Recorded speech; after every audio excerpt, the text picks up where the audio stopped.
Hi everybody. Today we're going to read Big Al by Andrew Clements and Yoshi.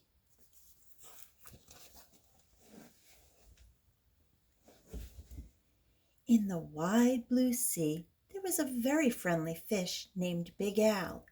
You could not find a nicer fish. But Big Al was also very, very scary. Uh-oh.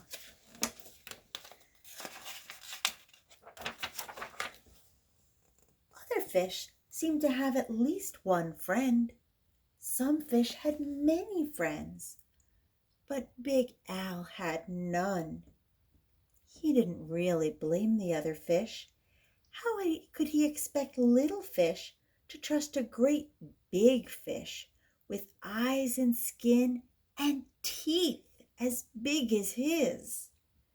So Big Al was lonely, and he cried big salty tears into the big salty sea. Big Al really wanted friends, so he worked at it. First, he tried wrapping himself up with seaweed.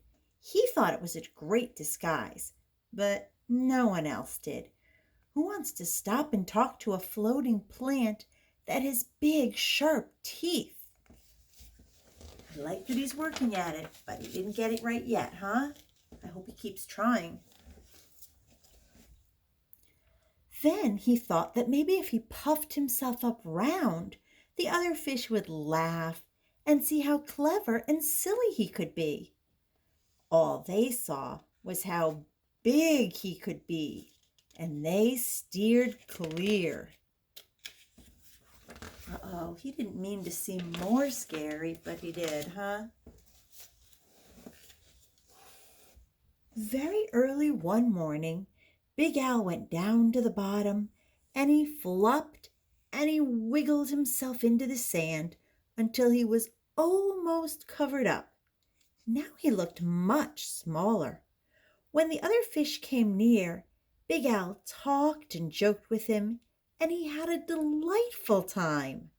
But then one scratchy little grain of sand got stuck in his gills, and he sneezed. Choo! When the clouds of sand all cleared away, the other fish were gone. Why do you think they left? Those other fish get scared. Let's see what happens next. Big Al even changed his color one day so that he could look like he belonged to a school of tiny fish passing by. He bubbled along with them for a while, laughing and feeling like he was just one of the crowd. But he was so big and clumsy that when all the tiny fish darted to the left and then quickly back to the right, Big Al just plowed straight ahead. He went bumping and thumping right into the little fish, and before he could even say, "Excuse me," they were gone, and he was alone again, sadder than ever. But just when Big Al was starting to be sure that he would never, ever have a single friend, something happened. He was floating along sadly, watching some of the smaller fish, and he was wishing they would come closer. But as he watched, a net dropped down silently from above, and in an instant, the other fish were caught. Oh, do you know what that net was from? Where it was taking the fish? That's one of the ways fishermen catch fish for people to eat. Big Al forgot all about being lonely, and he forgot about being sad. His eyes bulged out, bigger and rounder than ever, and with a mighty flip of his tail, he opened his mouth and he charged straight at the net. The net was strong, but Big Al was stronger. He ripped right through it, and then all the little fish rushed out through the hole. Hooray, they're free!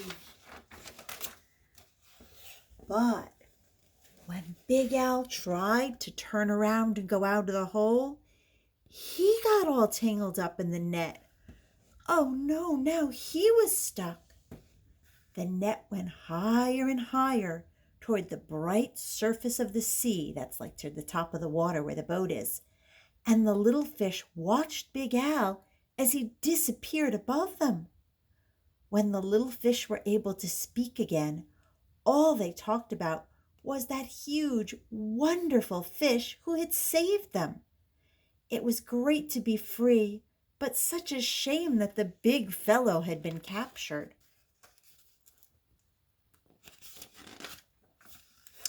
Just then, there was a tremendous crashing splash above them, and all the small fish dashed away. Was it that net again? Not at all. It was Big Al. Those fishermen took one look at him, and they threw him back into the ocean. I'm glad that worked out for him. And now there is one huge, puffy, kind of scary, fierce-looking fish in the sea who has more friends than anybody else. Big Al. There he is swimming off with all his new friends. The end. Bye, everybody.